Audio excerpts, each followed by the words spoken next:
Page 297, Interaction with the Trump Campaign. On August 11, 2016, the FBI met with CHS-1, who, as described earlier, was a long-standing FBI source. CHS-1 had decided not to join the Trump campaign, but told the FBI that she was willing to refrain from notifying the campaign about this decision. Crossfire Hurricane investigators were pleased to, or relieved, that the source did not want to join the campaign. But as to whether the FBI encouraged or directed the source to avoid notifying the campaign, the OIG review was less clear. Not notifying the campaign, of course, could in and of itself affect the campaign's staffing decisions or other activities. On September 1, 2016, CHS-1 met with a high-level Trump campaign official who is not a subject of the Crossfire Hurricane investigation. This meeting was consensually monitored. The OIG noted that the FBI and the department policy did not require that the FBI obtain department approval to consensually monitor this conversation. Also, in September 2016, CHS-1 met with Papadopoulos. The OIG review says that the OGC unit chief told the OIG that because the operation targeted Papadopoulos individually and wasn't directed at anything related to the campaign, she thought that it was appropriate. If the purpose of CHS-1's meeting with Papadopoulos was not to find out if the campaign or anyone on its behalf was conspiring or colluding with Russia, it is hard to know what the purpose was. Page 298. Defensive briefings. The OIG review discusses the FBI's decision not to give candidate Trump or his campaign a defensive briefing concerning the allegations that the Crossfire Hurricane team was investigating. The review does not discuss whether the decision was consistent with other decisions that the FBI has made about defense briefings for political candidates. There are, of course, numerous investigations over the years that involve presidential and congressional candidates or campaigns, including allegations of foreign contributions, improper foreign influence, or other activities. Each one has unique facts. In 2020, the department declassified some documents related to a 2015 investigation of possible illegal campaign contributions. In that instance, the FBI provided a defensive briefing to the Clinton campaign. Some have argued that the decision to provide a defensive briefing in that investigation, but not in the Crossfire Hurricane investigation, were inconsistent. President Obama may have thought that a defensive briefing for the Trump campaign was desirable, but his views may not have related to Crossfire Hurricane. As described in Section 3, the FBI has now established a board, the FIDBB, to address defensive briefings. The Attorney General has directed the FBI to promulgate procedures on this subject, and the Attorney General has imposed additional specific requirements in connection with politically sensitive FISA applications. These requirements, particularly the last one, require a serious consideration of the need for a defensive briefing, and we support them. Footnote 1721. The OIG review describes several White House briefings around the time in 2016 when the FBI opened Crossfire Hurricane. Notes of the meeting taken by Deputy FBI Director McCabe, who was not at the meeting itself, indicated that, quote, President Obama stated that the FBI should think about doing defensive briefs, end quote. But McCabe did not believe that the Crossfire Hurricane information from Australia would have been discussed. FISA issues. That's C. Clarity of applications. In 2020, the FBI and the department provided 19 complete FISA applications to the PCLOB for review. Adam Klein, the chairman of the PCLOB, commented that the applications present the reader, most notably the FISA court judge, with a great deal of factual information. This information, however, is sometimes repetitive, and the organization does not necessarily facilitate critical analysis. The applications recite many facts related to the target's potential involvement with terrorism, but each fact's relative importance emerges only after very close reading. Overall, these applications provide a great deal of relevant information and generally aim to highlight potential question marks for the court. However, their clarity and organization could be improved. Former Chairman Klein has also written that, quote, steps to improve the clarity of applications would help drafters think rigorously about which facts are essential to probable cause, which are merely supportive, and why the surveillance is necessary in the first place, end quote. Similarly, the FBI's public strategy says that it will improve data collection, accessibility, and analysis to better understand, anticipate, and mitigate threats. Although the PCLOB did not review the applications for surveillance of Page, As the applications did not involve terrorism, some of the white paper's observations are relevant. Transparency of sourcing information. In the page applications, much of the probable cause information was based on multiple layers of unverified subsourcing. Whenever that was the case, there is a greater possibility for bias or exaggerations to proliferate, even under ideal circumstances. We appreciate and support the effort of the department's OI attorneys made, which may have prevented even larger problems. To describe the sourcing for the page application, in the application, the description of the sourcing information is of fundamental importance and should be as transparent as possible. It should include the FBI's insight or lack thereof into the reliability of each layer. Page 300. This is even more the case where what is described is the central contention of the application. In addition, the source and subsource information might have been easier to understand and has been seen as having more importance if it had been described in the text of the application rather than in a footnote.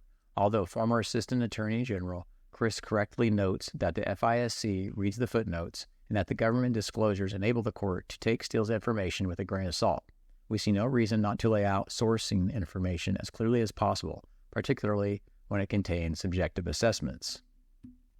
B. Information from Congress. That a member of Congress is concerned about the activities of a political opponent or someone in another political party, or may have written to the Attorney General or the Director of the FBI about those activities, would rarely seem relevant to the discussion of probable cause, unless the members provided specific and credible information that is not available from other sources. C. Masking of information. An FISA application is clearly important to protect the identity of sources. This is typically done by giving them a number rather than providing a name. It also may be important to minimize or mask private or derogatory information about someone who is not the target of the application. The broader use of minimized identities, such as describing someone as candidate number 1 or attributing a news report to an identified news organization, may not conceal much and may instead make understanding the application more difficult. It may also, even unintentionally, encourage a reader to think that because one possible step to ensure legality has been taken, others have been too. In fact, whether information is minimized or masked has no effect on whether the information itself is accurate and supports a probable cause finding. D. Use of news reports. Former NSA General Counsel Stuart Baker has urged the FBI to avoid using media reports in FISA applications. The FBI has little knowledge of the reliability of the sources used by reporters, and reliance on press accounts risks shortcutting the process of establishing probable cause. If the FBI uses a media source, it should disclose the name of the source and any credible claims of bias that have been leveled against the news outlet. Page 301. It might also disclose what, if any, efforts it has taken to verify the allegations. E. Need to share important information. In January 2017, the FBI interviewed Igor Danchenko, Steele's primary subsource. Danchenko said that Steele misstated or exaggerated the subsource's statements in multiple sections of the reporting. NSD, but not OI, was present at the interview. Because the interview involved an important subsource used in a FISA application, OI should, at a minimum, have been informed of what the subsource said. 2. Completeness of applications. The OIG review concluded that FBI personnel did not give appropriate attention to facts that cut against probable cause. The FBI has addressed this issue by requiring that both an agent and a supervisor must affirm that OI has been apprised of all information that might reasonably call into question the accuracy of the information in the application or otherwise raise doubts about the requested probable cause finding in the theory of the case. The FBI has also pledged that it will adhere to the rule of law through attention to detail. Finally, the Attorney General has directed both the FBI and OI to conduct completeness reviews. Implementation of the reviews may be difficult. An FBI CHS may have recorded dozens or hundreds of hours of conversations with the target or others engaged in related activities. For example, in the released transcripts of conversations among the FBI CHS, George Papadopoulos, and others, there is clearly a large amount of extraneous information and may not always be clear what is being discussed. Moreover, no one may have listened to all the recordings, or there may not be available transcripts. The FBI may also have a large volume of other raw records related to an investigation. Page 302. Any of these factors may make it hard to identify information that raises doubts about the requested probable cause findings or the theory of the case. One possible way to implement the new requirement, at least in part, may be by asking on the FISA verification form or elsewhere if the FBI is aware of particular kinds of derogatory information about the target. An example might be whether the FBI has information about financial transactions between the target and others associated with a foreign power. If the FBI is not aware of such information, the government may tell the FISC that the FBI either has no such information or that, if it may have such information, it is choosing not to include it. The FISC could then consider the absence of such incriminating information in its assessment of whether the target is an agent of a foreign power. Moreover, in the circumstance where the FBI has unreviewed data relating to an investigation or data that is still being evaluated, OI may want to consider whether the FISA application should disclose the fact to the FISC. 3.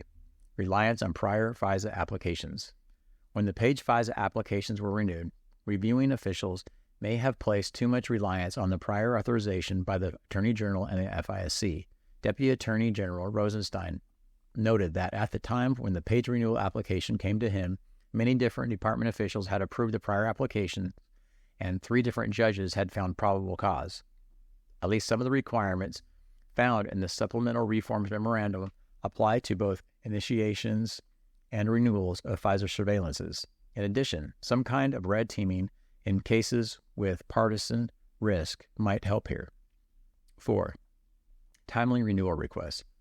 Deputy Assistant Attorney General Evans has observed that the FBI should submit a request to renew FISA authority approximately 45 days before its expiration. In practice, renewal requests often come over from the FBI to the OI a week and a half before the expiration. If the requests come earlier, there would be more time for the robust back and forth needed to develop the applications.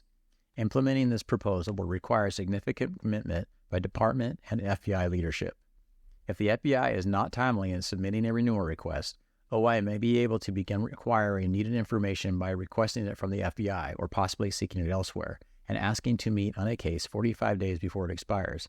This may be worth the effort involved for a sensitive and important surveillance. Page 303. D. Bias or improper motivation. The OIG review of Crossfire Hurricane says that we did not find documentary or testimonial evidence that political bias or improper motivation influenced the FBI's decision to seek FISA authority on Carter Page.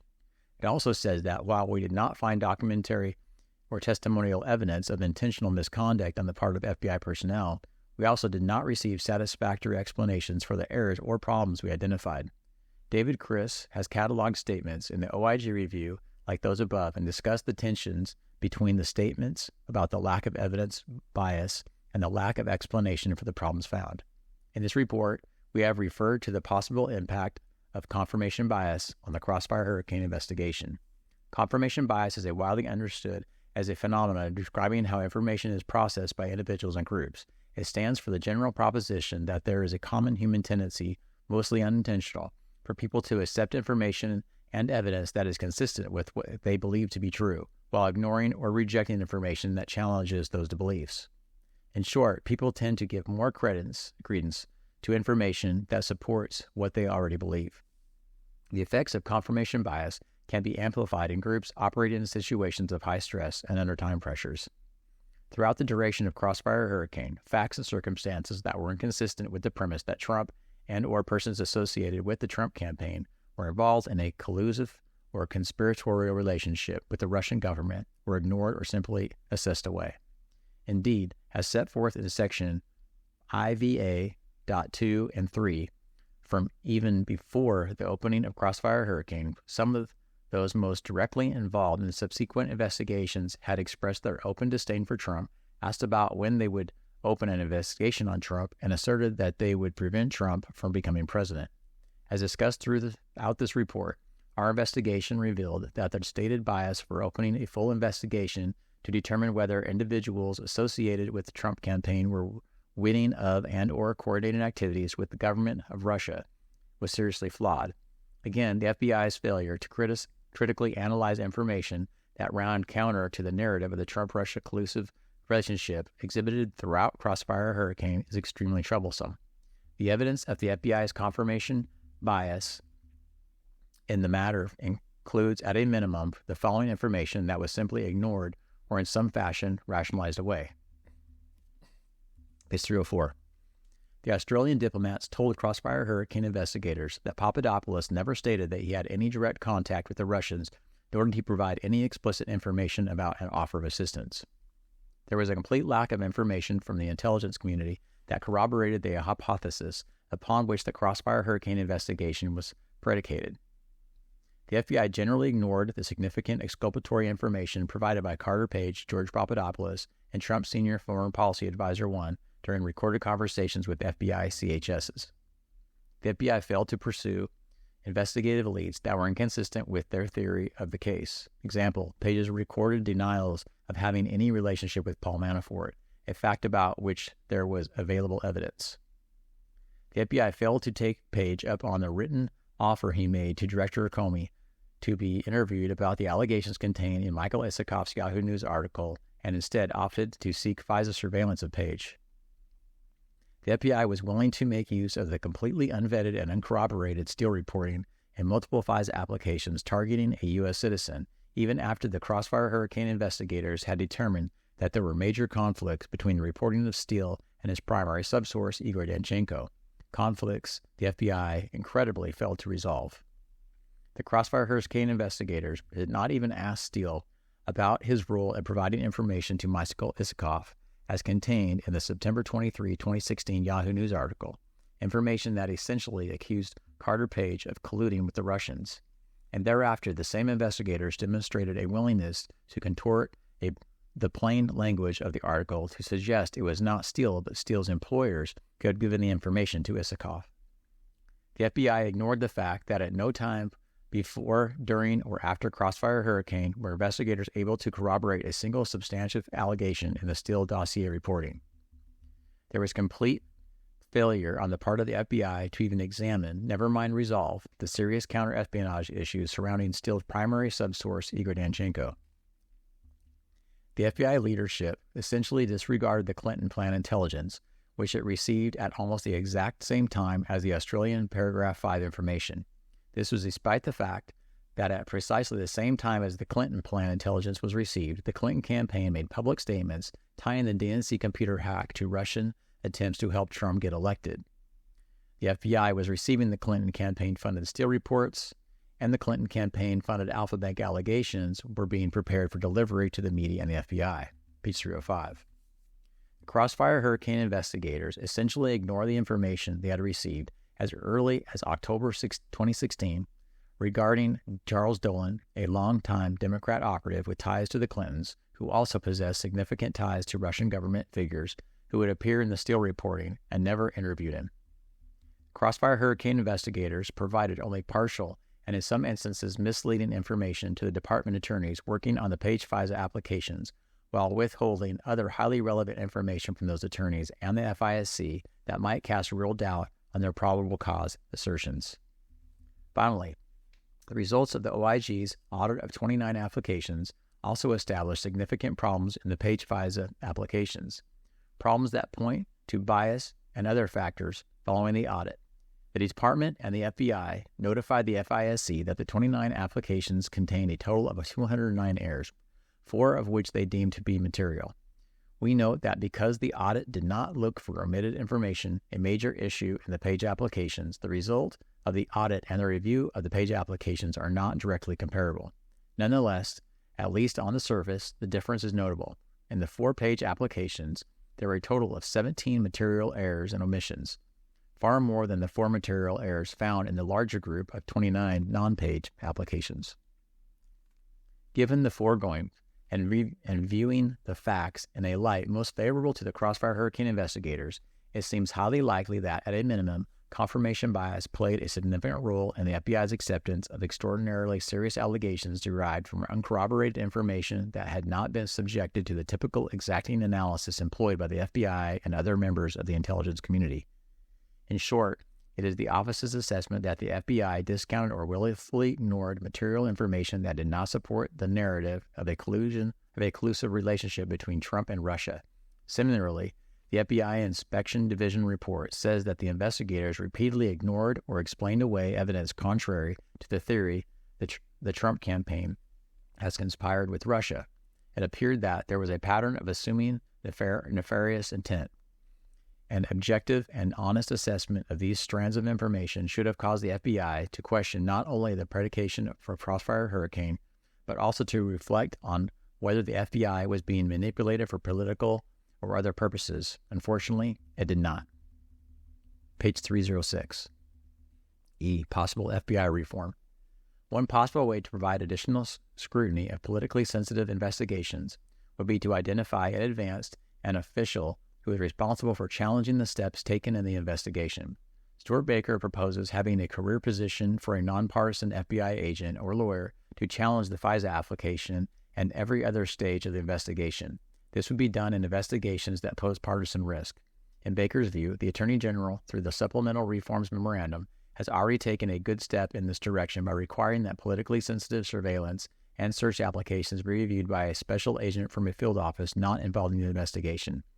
Similarly, Adam Klein said that DOJ and FBI leaders should consider whether a regularized practice of internal red teaming in the most sensitive cases, whether within the FBI or in collaboration with attorneys at the National Security Division, could serve as an effective check on confirmation bias without unduly delaying time-sensitive applications. As a way to ensure full consideration of the issues in the applications that may present very difficult and vitally important issues, we recommend that the Department seriously consider Baker's proposal for an official to challenge both a politically sensitive FISA application and other stages of the investigation. Nothing former Attorney General Levi warned can more weaken the quality of life or more imperil the realization of the goals we all hold dear than our failure to make clear by words and deed that our law is not the instrument of partisan purpose. Footnote 1752. Baker also proposes that the career official should, quote, take the lead in reporting on the investigation to majority and minority congressional leadership, not after the fact, but as it proceeds. Baker,